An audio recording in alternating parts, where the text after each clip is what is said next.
अऊज़ु बिल्लाहि मिनश्शैतानिर्रजीम बिस्मिल्लाहिर्रहमानिर्रहीम अल्हम्दु लिअहलिही वस्सलातु अला अहलिहा वल्लअनतु अला मुस्तहक़्क़िहा अम्मा बाद। मेरे मोहतरम नाज़रीन कराम, अस्सलामु अलैकुम व रहमतुल्लाहि व बरकातुहू। उम्मीद है इस माह मुबारक रमज़ान की इन रातों में और इन मुबारक साअतों में हम सब अपनी बंदगी और इताअत के ज़रिए से अल्लाह रब्बुल इज़्ज़त की बारगाह में अपनी इबादतों को और अपने नमाज रोज़े को अंजाम दे रहे होंगे। यकीनन परवरदिगार आलम से क़ुरबत का ये बेहतरीन तरीक़ा है और ये महीना सबसे ज़्यादा इंसान की तरबियत का महीना है। इस महीने में जितना ज़्यादा हम अपने नफ्स की तरबियत कर ले जाएं, यही चीज़ हमें परवरदिगार से करीब करती जाएगी।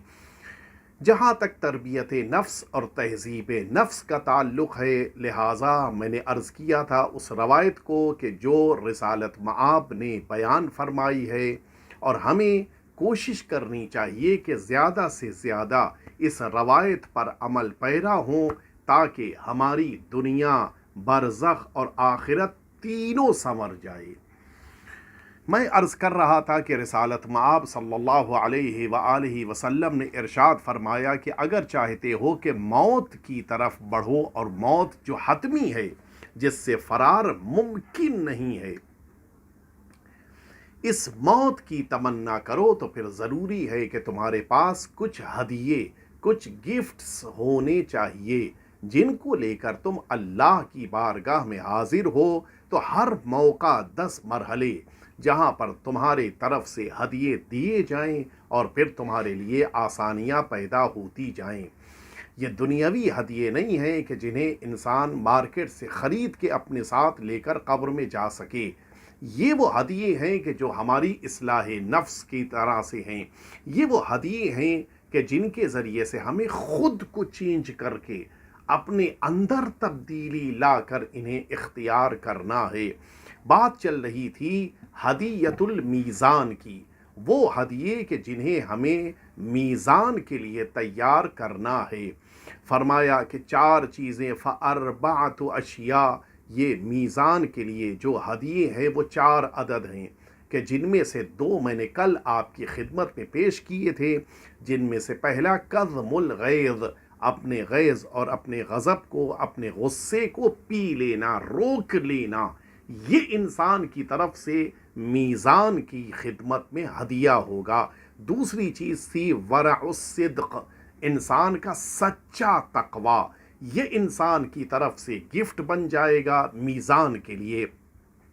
उसके बाद फरमाया तीसरी चीज़ जो तुम्हारे लिए बेहतरीन हदिया है, वो है अलमश्य इलल जमाआत, जमाअतों में नमाज के एक साथ पढ़ने वाली इबादत में तुम सबका आगे बढ़कर पहुँचना। इस इबादत को अपनी ज़िंदगी में ख़ास अहमियत देना। नमाज का पढ़ लेना और है, नमाज का इकामा करना और है। हत्ता बरसते हुए तीरों और चलती हुई तलवारों और आसमान और फ़ज़ाओं से आने वाले दुश्मनों की तरफ से नेज़ों के बीच भी आका सरकार सैयदुश्शुहदा इमाम हुसैन सलवातुल्लाह वसलामुहु अलैहि ने मैदान करबला में नमाज फुरादा नहीं, बाजमाअत पढ़ी है। इसके माना है कि इस जमाअत के इकामा करने, जमाअत को कायम करने में ख़ास एहतिमाम होना चाहिए। फरमाया हुज़ूर ख़त्मी मरतबत हज़रत मुहम्मद मुस्तफ़ा सल्लल्लाहु अलैहि व आलिहि वसल्लम ने कि मन सल्लल ख़म्स फ़ी जमाअतिन फ़ज़ुन्नू बिही खैरा। बड़ी कीमती हदीस है, हम सबको इससे मुतालिक गौर करना चाहिए।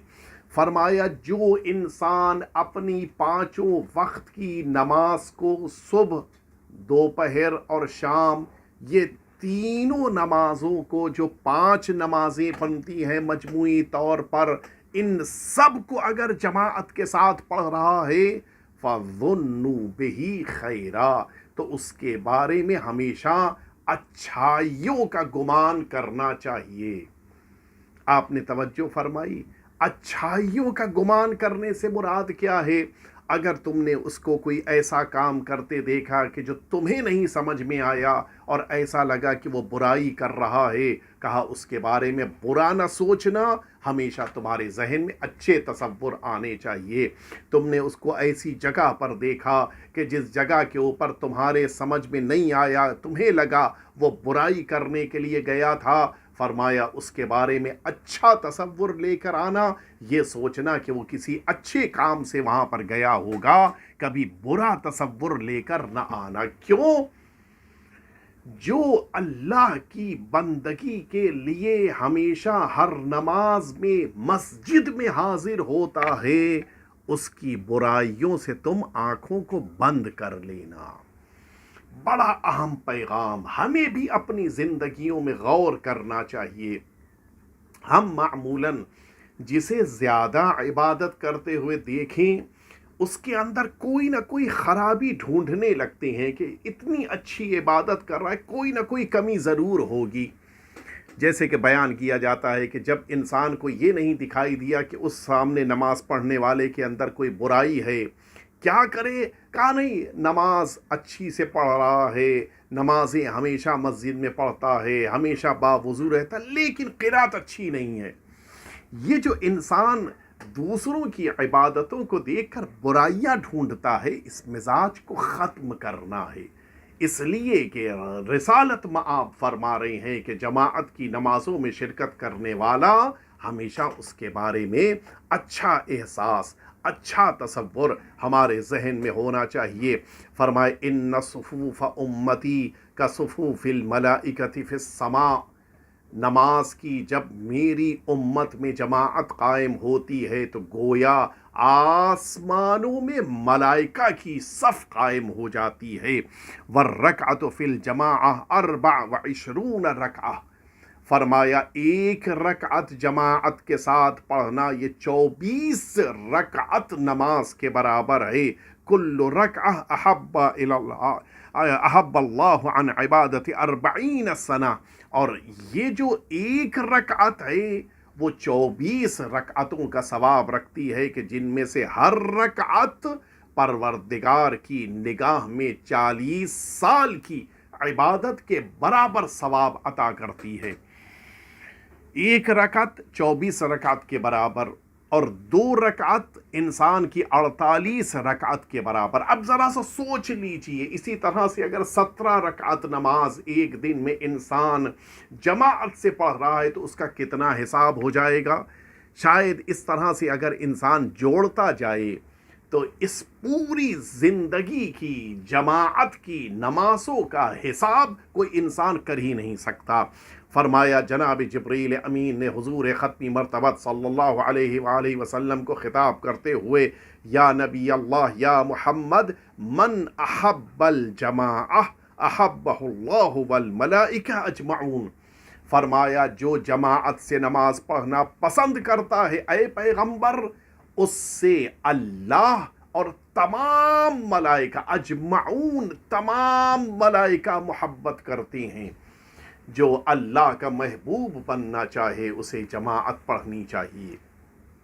یہ ایک طریقہ ہے کہ جس کے ذریعے سے انسان میزان کے لیے ہدیہ اور گفٹ ریڈی کر سکتا ہے۔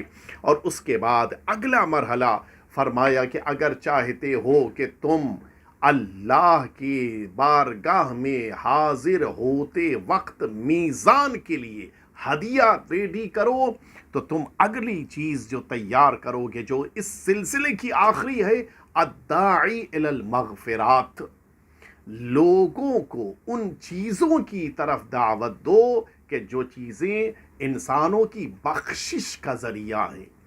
بہت سی چیزیں ہیں کہ جو انسان کو اللہ کی بارگاہ سے بخشش دلاتی ہیں، ان کی طرف لوگوں کو لے کے آؤ، نمازوں کے لیے انسانوں کو راضی کرو، روزہ رکھنے کے لیے انسانوں کو راضی کرو، دعائیں پڑھنے کے لیے انسانوں کو راضی کرو، قرآن پڑھنے کے لیے انسانوں کو راضی کرو، اللہ کی بارگاہ میں معصیت نہ کرنے کے لیے انسانوں کو راضی کرو، پڑوسیوں کو نہ ستانے کے لیے، تم اللہ کی بارگاہ سے قریب بنانے کے لیے، ان ساری چیزوں کے لیے بندوں کو راضی کرو۔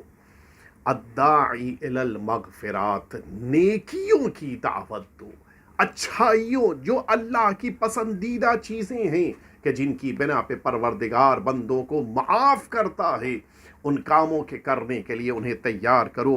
قرآن مجید کہہ رہا ہے سورہ آل عمران آیت نمبر 104، وَلْتَكُنْ مِنْكُمْ أُمَّةٌ يَدْعُونَ إِلَى الْخَيْرِ، کتنا اچھا ہو کہ تمہارے درمیان ایک ایسی قوم ہو کہ جو اچھائیوں کے لیے دعوت دے، وَيَأْمُرُونَ بِالْمَعْرُوفِ، جن چیزوں کو اللہ نے بندوں پر واجب قرار دیا ہے ان کا لوگوں کے درمیان حکم دے، وَيَنْهَوْنَ عَنِ الْمُنْكَرِ، اور لوگوں کو برائیوں سے روکے، وَأُولَئِكَ هُمُ الْمُفْلِحُونَ، یہی وہ افراد ہیں جو 100% کامیاب ہیں۔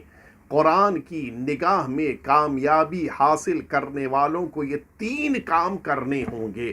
اچھائیوں کے لیے لوگوں کو دعوت دینی ہوگی، واجبات کو سکھانا ہوگا، محرمات سے روکنا ہوگا۔ یہ تینوں کام جس موقع پر انسان انجام دینے لگے گا، آپ یقین جانیں قرآن کی نگاہ میں وہ فلاح پانے والا انسان بنے گا، قرآن کی نگاہ میں وہ کامیاب ہو جانے والا انسان بنے گا۔ میں عرض کروں، روایتوں میں وارد ہوا ہے کہ حضور ختمی مرتبت صلی اللہ علیہ وآلہ وسلم کا ارشاد گرامی قدر ہے کہ الداعی الی الخیر کفاعلہ، یہ بڑا عمدہ، بڑا پیارا قانون ہے جو شریعت رسالت مآب کی خاصیت رکھتا ہے۔ فرمایا کہ کسی اچھائی کی رہنمائی کرنے والا انسان وہی ثواب رکھتا ہے کہ جو اس اچھائی کو انجام دینے والے کا ثواب ہے۔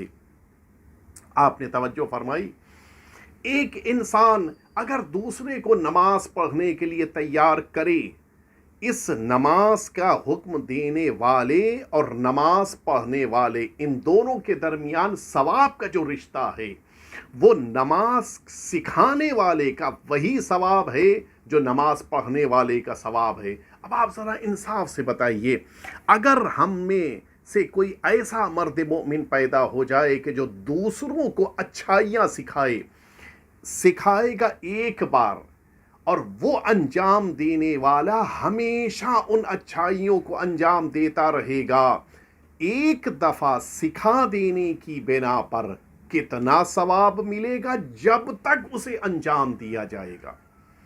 آج کے اس دور میں جو میڈیا کا رول ہے، اس میں سب سے زیادہ ثواب وہی انسان حاصل کر رہا ہے جو صحیح پیغام کو لوگوں تک پہنچا رہا ہے۔ نتیجے میں پیغام پہنچا کوئی رہا ہے، عمل کوئی اور کر رہا ہے۔ اب اس کا فائدہ کس کو مل رہا ہے؟ عمل کرنے والے کو عمل کا فائدہ مل رہا ہے، اور پہنچانے والے کو جب تک عمل ہوتا رہے گا ثواب ملتا رہے گا، جب تک عمل ہوتا رہے گا اس کو اجر ملتا رہے گا۔ اس پیغام کو، اس پروگرام کو، اس قسم کی باتوں کو، دین کی باتوں کو لوگوں تک پہنچانے والے یقیناً 100% ثواب کے مستحق ہیں۔ کیوں؟ اس لیے کہ رسالت مآب نے فرمایا ہے کہ الداعی الی الخیر کفاعلہ، اس نیکی کو دوسروں تک پہنچا کر لوگوں کے ذہنوں کو متوجہ کرا کے اس نے وہ ثواب حاصل کیا ہے جو ایک بار انجام دے لینے سے نہیں مل سکتا تھا۔ لہٰذا ہم سب کو کوشش کرنی چاہیے کہ لوگوں کے درمیان نیک پیغام کو پہنچائیں، لوگوں تک پیغام پہنچانے کی کوشش کریں، ہم ذریعہ بن جائیں۔ آپ ذرا سوچئے، آج اگر اس پیغام کو کسی ایک مرد مومن نے دوسرے تک پہنچا دیا، اب نتیجہ یہ ہے کہ اس دوسرے نے اس پر عمل کیا، اس نے اپنی اولاد کو سکھایا، انہوں نے عمل کیا، اس کی اولاد نے اپنی اولاد کو سکھایا، انہوں نے عمل کیا، ایک سلسلہ شروع ہو گیا۔ सवाब किसको मिलता जाएगा? उस एक मर्द मोमिन को जिसने पहली दफ़ा उसे आगे बढ़ाया। लिहाजा जहां आज के इस मीडिया के दौर में हम बहुत सी चीज़ें दूसरों तक पहुंचा रहे हैं, नेकियों को दूसरों तक पहुंचाएं, वाजिबात को दूसरों तक पहुंचाएं, मुहर्रमात से लोगों को रोकें। नतीजा क्या होगा? हमारा ये पैगाम जितना बढ़ता जाएगा हमें सवाब मिलता जाएगा। मैं अर्ज़ करूं, अल्लामा मुल्ला मोहम्मद तक़ी मजलिसी अलैहि रहमत व रिज़वान के वालिद, अल्लामा मजलिसी के वालिद माजिद हैं मुल्ला मोहम्मद तक़ी मजलिसी। ये भी अपने ज़माने के बड़े जलीलुल क़द्र आलिम दीन गुज़रे हैं। एक बार ये नजफ़ अशरफ जाकर मुकीम हुए, अपने शहर इस्फ़हान को छोड़ कर आए। मैं बड़ी तफसील है, उस तफसील को नहीं पेश करूँगा, लेकिन नजफ़ अशरफ इसलिए आए थे कि ज़ाहिर है कि उस मुक़द्दस बारगाह से बेहतर ज़मीन का कोई टुकड़ा कहाँ हो सकता है। लिहाजा अपने वतन को छोड़कर नजफ़ अशरफ आ गए कि अब ज़िंदगी यहीं गुजारूँगा। आप सुनेंगे सरकार अमीरुल मोमिनीन हज़रत अली इब्न अबी तालिब अलैहिस्सलातु वस्सलाम आपके ख्वाब में तशरीफ़ लाए और आपसे आकर ये जुमला कहा कि ऐ मुल्ला तक़ी मजलिसी, तुम नजफ़ अशरफ में क़याम करने के बजाय इस्फ़हान वापस चले जाओ। देखिए, अद्दाई इलल खैर कफ़ाइलिही, नजफ़ से इस्फ़हान वापस जाओ और फिर इस्फ़हान में क़याम करो। मौला, आपके पड़ोस में रहने से भी बेहतर कोई जगह हो सकती है? आपके साथ, आपके जवार में रहना, क्या इससे बेहतर इंसान के लिए कोई जगह, कोई ऐसा मकाम हो सकता है? फरमाया, हाँ यकीनन नजफ़ में रहना बहुत अच्छी बात है, लेकिन मैं ये चाहता हूँ कि तुम यहाँ से इस्फ़हान चले जाओ। मौला, कोई वजह? अब सुनिए अमीरुल मोमिनीन की फरमाइश। मेरे आका फरमाते हैं कि ऐ तक़ी मजलिसी, मैं इसलिए चाहता हूँ कि तुम इस्फ़हान चले जाओ ताकि लोगों की तुम रहनुमाई करो, लोगों को इस्लाम सिखाओ, लोगों को दीन सिखाओ, लोगों को शरीयत सिखाओ, लोगों को अहले बैत अताहर की शरीयत से आशना करो। और उसके बाद जुमला आप सुनेंगे, फरमाती हैं सरकार अमीरुल मोमिनीन के ऐ तक़ी मजलिसी, अल्लाह ये चाहता है कि तुम अकेले जन्नत में न जाओ, बल्कि खुदा ये चाहता है कि तुम पूरे इलाके को, पूरे करिए को, बल्कि यूं कह लिया जाए कि तमाम इंसानों को लेकर जन्नत में जाओ। असल कामयाबी यही है। खुद जन्नत पा लेना कमाल नहीं है, जन्नत लेकर जाना कमाल है। इसीलिए हम सब की ये जिम्मेदारी है कि हम सब कोशिश करें कि ज़्यादा से ज़्यादा नेकियों की तरवीज करें, ज़्यादा से ज़्यादा वाजिबात को लोगों को सिखाएं, ज़्यादा से ज़्यादा मुहर्रमात से लोगों को बचाएं, ताकि इंसान इन सारी चीज़ों की बिना पर उन्हें तो रास्ता दिखा रहा है, खुद भी सवाब परवरदिगार से हासिल करे। हम इस मीडिया के ज़रिए से दुनिया वालों की तबलीग कर सकते हैं, दुनिया वालों तक पैगाम पहुंचा सकते हैं और नतीजे में मीज़ान के लिए बेहतरीन हदिया और गिफ्ट रेडी कर सकते हैं। इसीलिए मैं कहता हूँ, खुश नसीब हैं वो अफराद के जिन्होंने इस प्रोग्राम को ही सही दूसरों तक पहुँचाया, दूसरों तक पहुँचाने के लिए ज़रिया बने। न जाने कितने तरीक़ों से, कितने वास्तों से गुज़रता हुआ ये प्रोग्राम आज आप तक पहुँचा। ये जो आप तक पहुँचा है, इस प्रोग्राम का सारा सवाब उस पहले को भी अल्लाह अता करता है कि जिसने पहली बार इस प्रोग्राम को फॉरवर्ड किया, पहली बार इस प्रोग्राम को आगे बढ़ाया।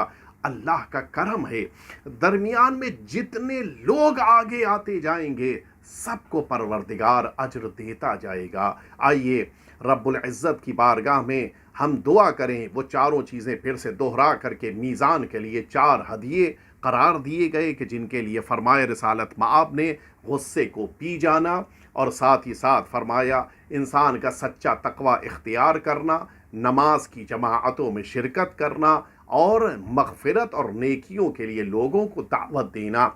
आइए परवरदिगार की बारगाह में दुआ करें, खुदारा हम सब के आका और मौला के ظہور پر نور میں تعجیل فرما، اور پروردگار نیکیوں کی دعوت دینے والوں میں ہمیں قرار فرما اور ہماری عبادتوں کو قبول فرما۔ وصلی اللہ علی سیدنا محمد وآلہ الطیبین الطاہرین۔